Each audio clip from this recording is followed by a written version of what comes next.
الرحيم. السلام عليكم ورحمة الله وبركاته. الحمد لله الذي فضلنا على كثير من عباده المؤمنين. أشهد أن لا إله إلا الله وحده لا شريك له.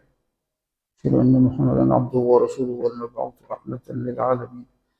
اللهم صل وسلم وبارك وكرم على هذا النبي الكريم نبينا وشفيعنا وحبيبنا وقرة أعيننا محمد صلى الله عليه وعلى آله وصحبه أجمعين. أما بعد، اللهم إنا أصبحنا منك في نعمة وعافية وستر فتم علينا نعمتك وعافيتك وسترك في الدنيا والآخرة. الحمد لله رب العالمين.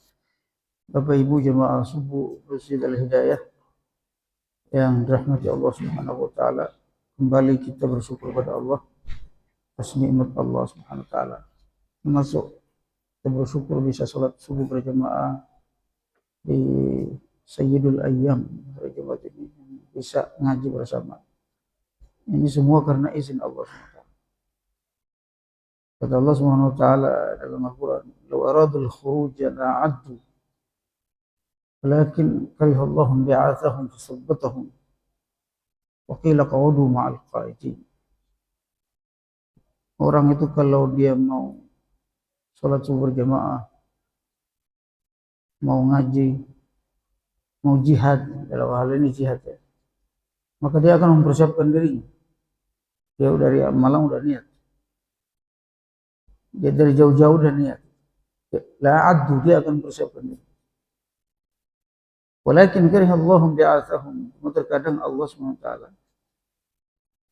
Allah tidak izinkan kita, ada yang tidak diizinkan untuk beramal soleh.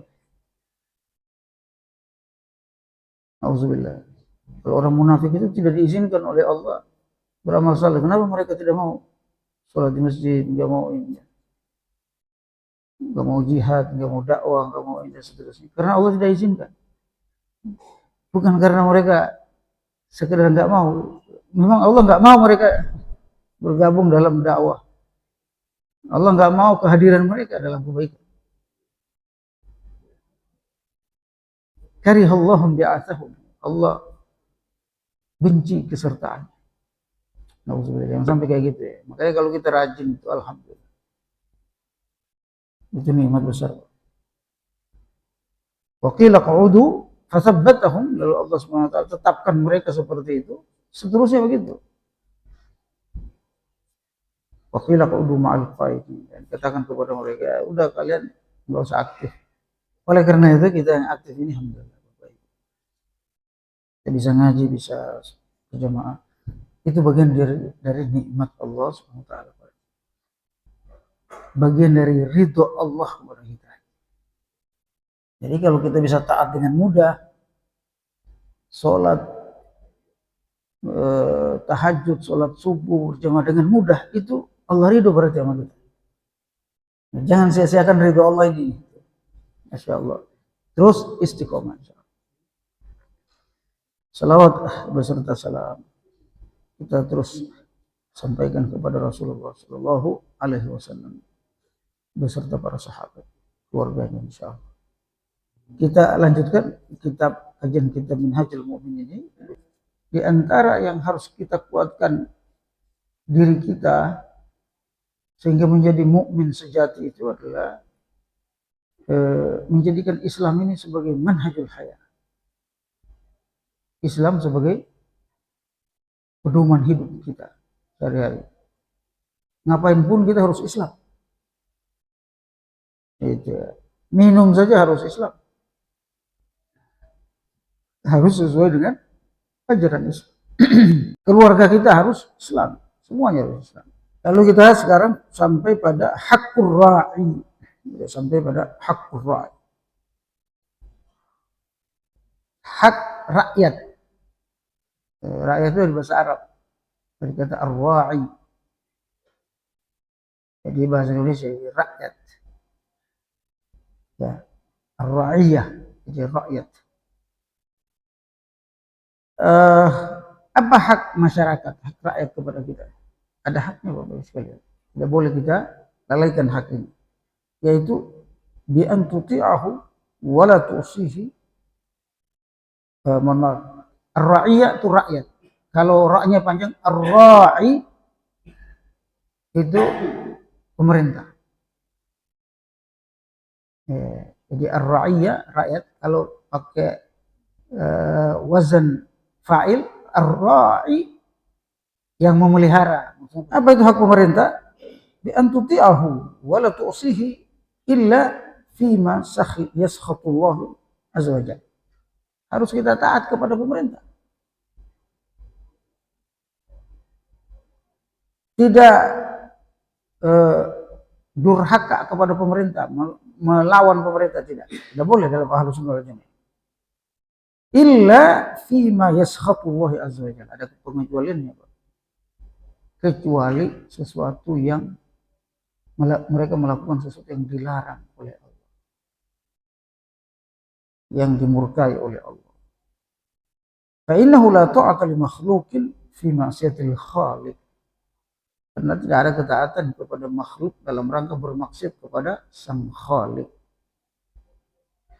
Jadi kita disuruh jangan sholat, jangan taat. Kita disuruh berjudi, berzina, jangan taat. Ya, kita disuruh minum khamar, jangan taat. Kita disuruh makan riba, jangan taat. Tapi ketika mereka baik, kita harus taat. Pemerintah. Paham ini ada yang ekstrim kanan, ada ekstrim kiri. Taat kepada pemerintah ini, Pak, ada yang ekstrim kanan, ada yang ekstrim kiri. Nah, kita gak boleh ekstrim, bahaya. Oke. Yang ekstrim kanan ini menganggap pemerintah itu maksum. Menganggap pemerintah itu maksum. Maksum itu tidak boleh dikritik, dia selalu benar. Ya. Dia harus ditaati secara mutlak. Itu ekstrim. Di beberapa negara Islam ini ekstrim. Kayak di Saudi itu ekstrim, termasuk ekstrim taat kepada pemerintah. Termasuk di Emirat ekstrim. Mau apapun disampaikan oleh pemerintah, sami'na. Kerja sama-sama Israel, sami'na. Nggak boleh.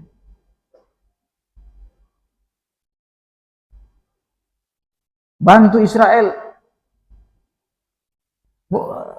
sami'na apa? Apapun yang diputuskan pemerintah itu. Nah, ini berbahaya, ekstrim. Terlalu ekstrim. Dalil mereka itu tadi, ya ayyuhalladzina amanu atiullaha wa atiur rasul wa ulil amri minkum. Dalilnya itu. Nah, sebagian ulama mengoreksi salah pahamnya itu. Ya ayyuhalladzina amanu atiullaha wa atiur rasul. Ada dua taat berulang. Taat kepada Allah, taat kepada Rasul. Taat kepada Allah, taat kepada Rasul ini mutlak. Karena dia independen, berdiri sendiri. Pakai atiullah wa atiur Rasul. Taatnya diulang dua kali. Tapi ketika wa ulil amri nggak pakai taat. Wa ulil amri minkum. Maksudnya apa? Selama ulil amri itu taat kepada Allah dan Rasulnya, baru kita taat. Cara tafsirnya itu begitu. Dan hadisnya juga banyak sekali. Di antaranya itu kaidah itu yang disepakati oleh para ulama. La ta'ata li makhluqin fi ma'siyatil khaliq. Tidak ada taat kepada makhluk dalam rangka bermaksiat kepada sang Khaliq, pencipta, Allah SWT. Ya. Bahkan kata Rasulullah SAW,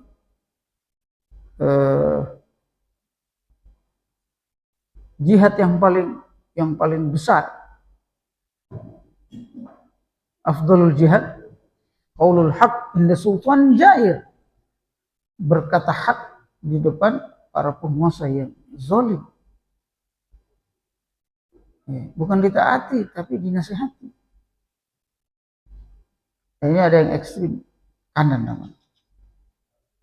Apapun ditaati. Tidak boleh. Biasanya ini negara Islam yang sistem kerajaan monarki. Karena dia kalau nggak taat di penjara, Pak. Adapun ulama yang moderat, ya kalau rajanya itu melakukan kesalahan, mereka nasihati. Yang nasihati di penjara, Pak. Ya. Di Saudi itu, di Emirat, di mana-mana yang kerajaan, termasuk Jordania, Maroko, rata-rata kerajaan. Itu banyak yang di penjara, para aktivis. Saya ngomong kayak gini langsung di ini, saya di penjara. Kalau di sana, Pak, ngomong bahwa kalau pemerintah salah bisa dikritik, itu penjara, Pak. Kalau kita kan gak ada masalah. Ya, jadi ekstrim. Ada ekstrim. Ya, dia mengikuti sebagaimana raja. Ada yang ekstrim kiri. Bebas, Pak. Pemerintah itu ya seperti teman kita aja. Pemerintah itu seperti teman kita aja. Gak usah dihormati, biasa aja. Itu juga berlebihan. Ya. Dia diangkat, dia mengurus urusan umat, harus dihormati. Gak boleh gak dihormati. Jadi tidak berlebihan tadi seperti kelompok kanan tadi. Kalau kelompok kiri ini bagus sekali ya. Tidak ada yang dia kritik, dia hina, caci maki itu pemerintah biasa. Itu juga berlebihan. Bahkan dikit-dikit dia kudeta, berlebihan. Islam nggak begitu. Jadi ada hak mereka yang harus diantaranya tadi kita taati, kita muliakan mereka karena mereka pemimpin. Ya, tanggung jawabnya berat. Selama mereka taat kepada Allah. Ini paling pertengahan lah sikap kita. Nah, haqqur ra'iyya 'ala ra'i. Lalu bagaimana hak rakyat? Ya, bagi pemimpin. Nah, hak rakyat ini begitu juga Bapak Ibu sekalian. Rakyat harus dicintai oleh penguasa, harus diurus, harus diperhatikan, disejahterakan, dimakmurkan. Bi an ta'allama annahum saru ra'iyatuk li dha'fihim wa quwwatik fayajibu an ta'dil. Karena rakyatmu itu taat kepadamu, maka seorang raja atau seorang pemimpin, presiden harus adil kepada rakyatnya. Ya, adil. Perhatian kepada mereka. Bahkan watakunu lahum kalwalid ar-rahim. Seorang raja, presiden atau pemerintah mestinya seperti bapak kepada anaknya yang penuh kasih sayang, penuh pengampunan. Begitu tuh hak rakyat. Kalau jadi pemimpin, kita seperti jadi bapak, ayah. Dalam Islam begitu. Bagaimana sih bapak itu? Melindungi anaknya, melindungi rakyatnya. Nah, ini Prabowo ini karena 4 kali gagal ya jadi presiden. Udah tua baru kemudian jadi presiden. Dia banyak pengalaman. Saya ketemu kemarin 2 kali dalam 2 minggu itu 2 kali bertemu. Kami dipanggil kami pertama yang mengajukan. Kami menghadap Prabowo nasihati negara bahaya. Lalu kami diizinkan datang ke rumahnya, makan di sana kayak rumah sendiri. Prabowo itu. Lalu ngobrol di sana hampir 4 jam di rumahnya itu. Dia curhat bahwa saya dari situ kami para ulama tahu bahwa dia sudah tidak ada masalah dengan dunia ini. Tidak ada masalah lagi dengan yang lain, harta apa segala. Jadi dia diberikan kesempatan jadi presiden ini, dia gunakan betul. Dia merasa bapak bagi rakyat ini. Ya, itu bagus. Ya, tapi seperti yang saya sampaikan tadi. Dia merasa bapak bagi rakyat. Selalu dia sampaikan, rakyat saya tidak boleh lapar. Bahasanya gitu. Rakyat saya tidak boleh ada lagi yang miskin. Itu bagus, Pak. Rakyat saya tidak boleh lagi dizolimi. Dia sampaikan ke kita itu, yang zolim-zolim di negara ini saya akan tindak.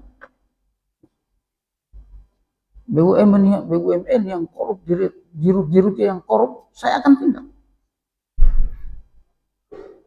Bilang ada sekian puluh BUMN, sudah kita tindak, ambil dia punya uang. Yang korupsi, ganti. Uang korupsinya diambil. Jadi uang korupsi yang dia kumpulkan itu, habisnya sudah sekitar 600 triliun. Uang korupsi dikumpulkan sama Prabowo itu 600 triliun. Hah? Sudah 900. Sudah 900. Sudah nambah lagi. Waktu itu 600 sekian. Jadi dia serius, sekalian. Permain-main. Itu data saya. Dia ngomong itu pakai data. Ada dia punya sesnek apa semua. Lihatkan datanya para ulama ini gitu. Data. Main-main. Dia sampaikan bahwa negara ini dirampok. Selama 20 tahun nggak ada itu harta masuk ke Indonesia. Yang ada itu harta Indonesia keluar. 20 tahun.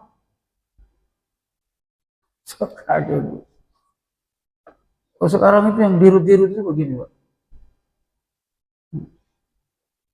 Luar biasa.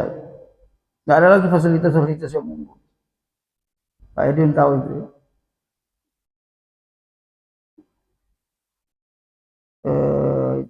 Kalau dulu itu Bapak sekalian ada kartu untuk dirut-dirut itu. Kartu itu dia belanja apa saja di situ. Bisa 1 miliar satu hari. Iya, Pak. Nanya situ, Pak. Dia bilang ada BUMN, setiap rups ada namanya tantim. Tantimnya itu miliaran. Padahal perusahaannya rugi. Perusahaan rugi tapi tantimnya besar, Pak, miliaran.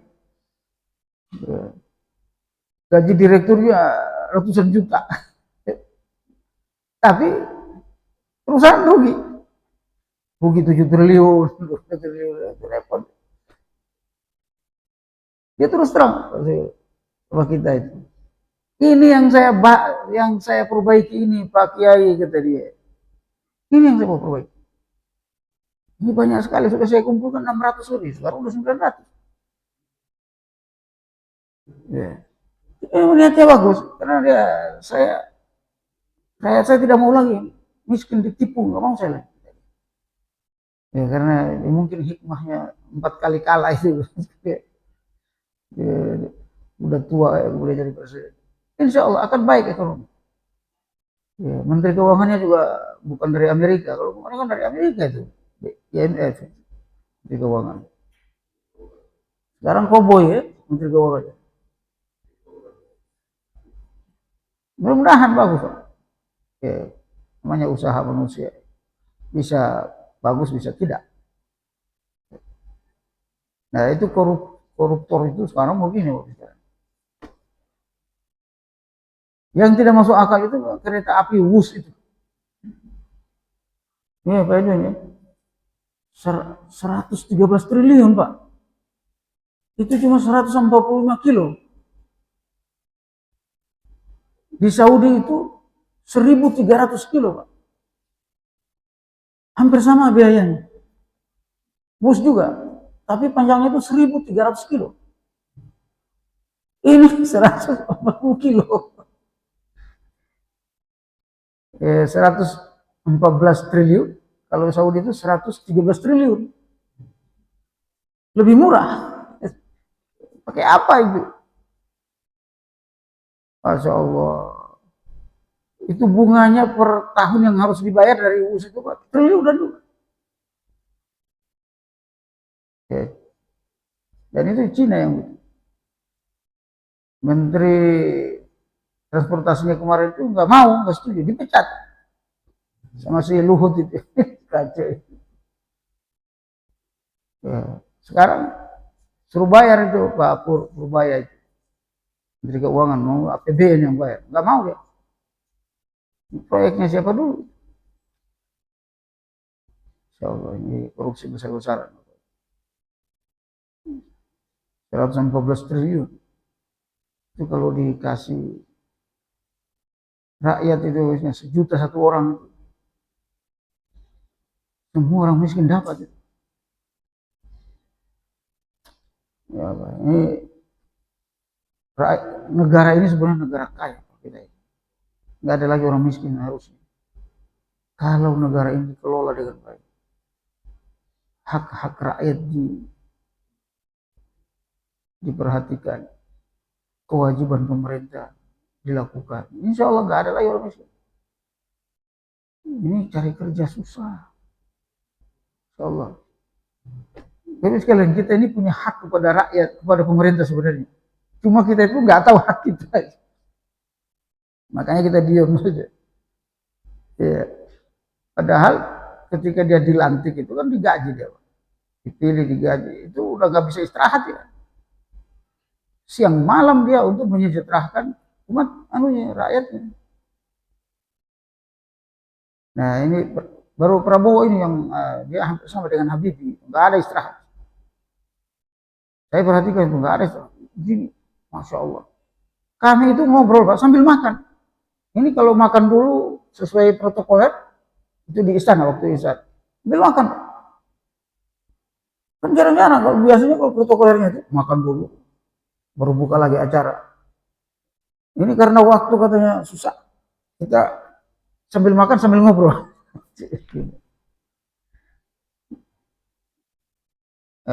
Nggak ada istirahat. Setelah itu berangkat lagi ke ini ke apa? Ke Mesir, berangkat lagi ke Amerika dan seterusnya. Nggak ada istirahat. Kalau dulu kan ada presiden dan keluarga jalan-jalan, nggak ada.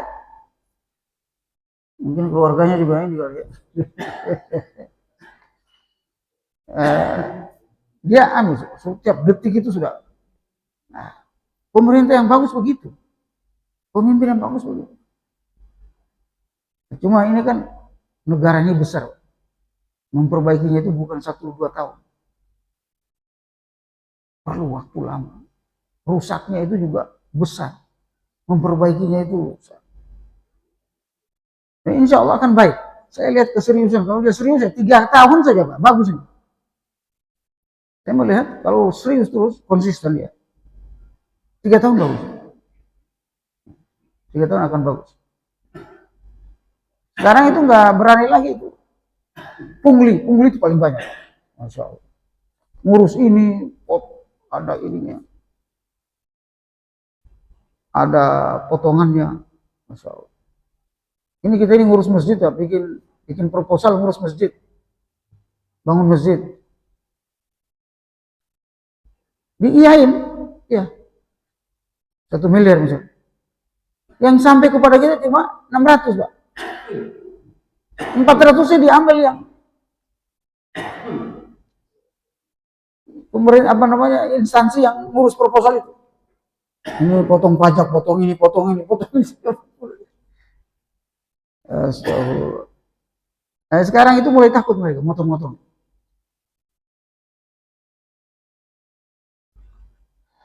Nah, Bapak Ibu sekalian, ini kita hak pemimpin dan rakyat ini penting sekali.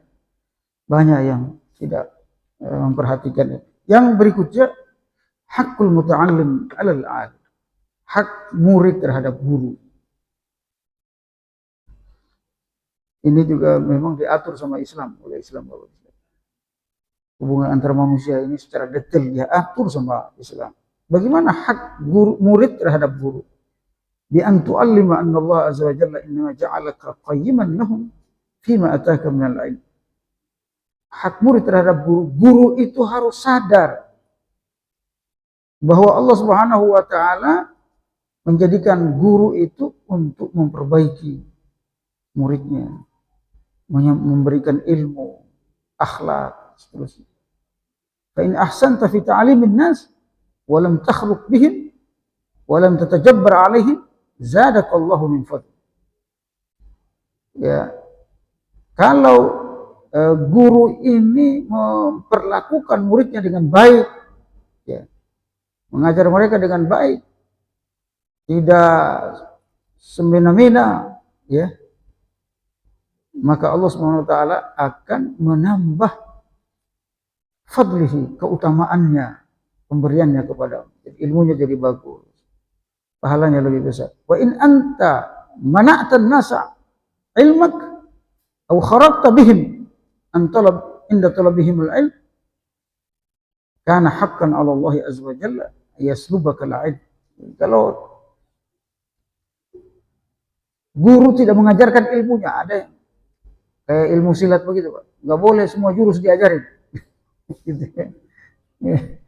Kenapa? Nanti kalau diajarin semua kita bisa ngelawan. Gitu. Kalau ilmu nggak bisa begitu sekalian. Apa yang kita ketahui kita ajarkan. Ya, makanya salah satu sifat Nabi itu at-tabligh, menyampaikan. Semua harus disampaikan. Apa yang disampaikan oleh Allah? Ya. Jangan seperti Syiah, Pak. Dia mengklaim bahwa Nabi itu ada yang dia simpan, tidak semua diajarin. Di Quran itu 40 juz, yang diajarin 30 juz doang. 10 juz ditaruh untuk keluarganya.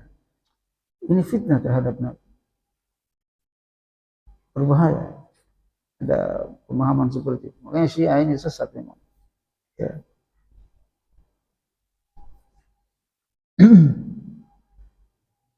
Nah, guru Bapak Ibu sekalian harus mengajar. Tidak boleh jumawa, sombong kepada murid, menyakiti murid.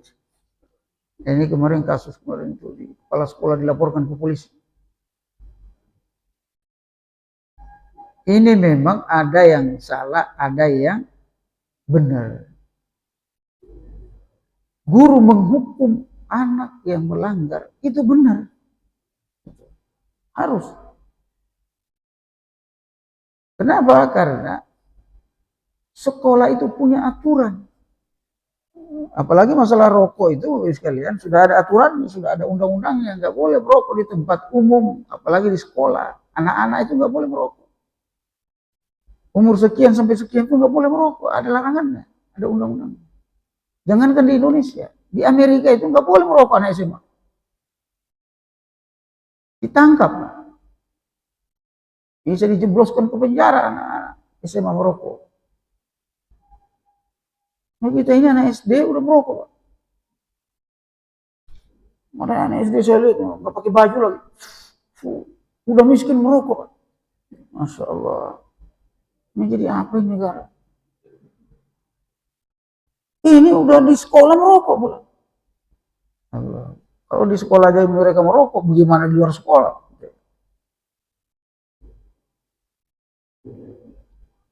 Dan rokok itu kan seperti candu. Dia tidak bisa dilepas kalau sudah candu. Mama nggak bisa. Dan tidak ada itu rokok. Rokok itu sehatnya ada. Rokok itu membunuh. Membunuh anak-anak dibolehkan gitu. Itu kan gurunya menegur, dia punya hak menegur, menghukum bahkan. Cuma memang nampar, bahasa nampar itu juga agak terlalu berlebihan. Ternyata gurunya namparnya itu bukan kayak laki-laki begitu, bukan begitu. Karena anak itu berbohong, udah merokok, bohong pula dia, gitu. Kamu, begitu. Tapi bahasanya ditampar anak saya.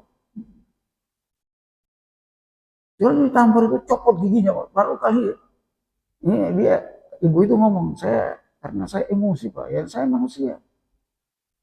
Udah ngerokok, saya lihat dia merokok, lalu dia bohong, dia buang rokoknya, dia bohong, dia bilang kan. Makanya saya, kamu bohong. Laporannya tampar, ditempelin, ganas, lapor polisi. Dua-duanya pakai jilbab lagi. Yang mau lapor pakai jilbab, dilapor pakai jilbab. Ini orang repot. Ya. Kenapa orang tua nggak tahu hak guru? Ini orang tua juga karena nggak pernah jadi guru, dia nggak tahu hak guru, Bapak sekalian. Ini repot. Hak guru itu yang menghukum termasuk di dalamnya. Kalau kita serahkan ke sekolah anak kita, itu kita serahkan sepenuhnya pada sekolah untuk mendidiknya. Menghukum itu bagian dari pendidikan. Kalau cuma ngajar, ngasih ulangan, itu bukan pendidikan. Itu namanya pengajaran, ngajar aja. Jadi beda pendidikan, beda pengajaran, beda belajar, beda pembelajaran, Pak. Ada istilah. Ya. Kalau pendidikan itu semuanya lebih umum.